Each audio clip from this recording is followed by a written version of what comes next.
Hi everyone, before I begin this video and you'd like to use OCD Recovery's coaching services, please reach out to phil@ocdrecovery.com and he'll get back to you as quick as he can. So today guys, I wanted to speak about certainty and uncertainty and just some perspectives that I have towards uncertainty, different philosophies that I picked up on the recovery journey in this regard. So I thought I'd share those with you. So we don't need certainty like we think we do, right? I know OCD is a Dowson disorder, and a lot of the recovery work we actually put in to try and grasp that certainty, right?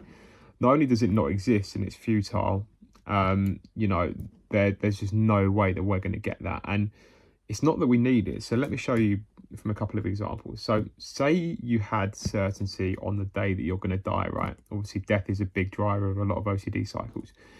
If you had certainty on the day that you were going to die, more than likely we would become absolutely obsessed with it. We'd be counting down the days until we died. We'd be looking over our shoulder. If we had this thing called certainty which showed us when we die, and some of us had it tomorrow for all we know, we'd be devastated, full of panic, full of fear, and we'd be obsessed with it, right? So in that regard, we wouldn't really want that certainty, I don't think, right? Let me give you another example. In a relationship, if you had certainty that you was in the right relationship, right? Imagine if that relationship came to an end. Imagine if your partner, for whatever reason, ended that relationship. You'd be feeling doomed. You'd feel like you'd never be able to get anybody else. You'd be devastated because you had the verification that that was the right relationship for you. That was the one, so to speak. And then now that's ended. You'd be like, well, what do I do now? I'm not going to get another partner like that. So, what am I going to do? So when you look at it like that, we don't actually need the certainty like we think we do. And in many ways, it would be, counterproductive, right? Even if we did, even if we did get the certainty that we want, right, especially across taboo themes. So, I'm not a paedophile, I'm not homosexual, I'm not transgender, all these things, right? Even if you got that bit of certainty once and for all, life would still happen around you. You'd more than likely still have financial worries, maybe relationship worries, work worries, all our family are going to pass on. So that destination of certainty that you think exists, right, doesn't really exist, because life will still happen around it, whether you get that outcome or not. So that's something to think about, right? So in many ways, what I'm trying to say is, I think to a large extent, the uncertainty in life can add some beauty to it, right? It can give you meaning and authenticity in your life and make you appreciate things more. So, I remember, for example, I've taken the plunge a couple of times in my life. I went to university. I actually lived in Ibiza, done a season out there when I was about 19 years old for 6 months. And, complete uncertainty, didn't know anybody, just took the plunge by myself, right? And when you do that, I think those are the moments where you can grow the most. You learn the most about yourself.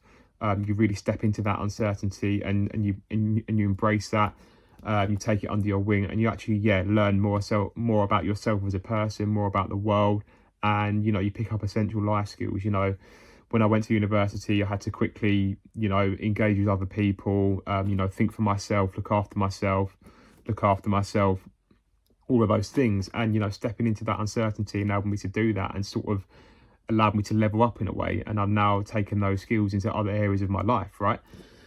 In the OCD sense, right, stepping into that uncertainty, exposures and shame attacks, when you do that, when you step into that, that really helps you to grow and desensitize to those feelings of rejection in time, right?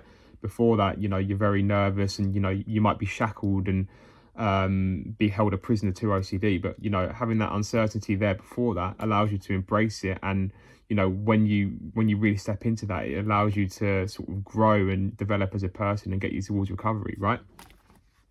And obviously in recovery as well, when I was on my journey, I was so uncertain. I was so uncertain whether I was doing it wrong. I was so uncertain whether I was still doing compulsions, where the line in the sand was for my compulsions, whether I was doing it right, whether I was tackling the beliefs in the right way, right?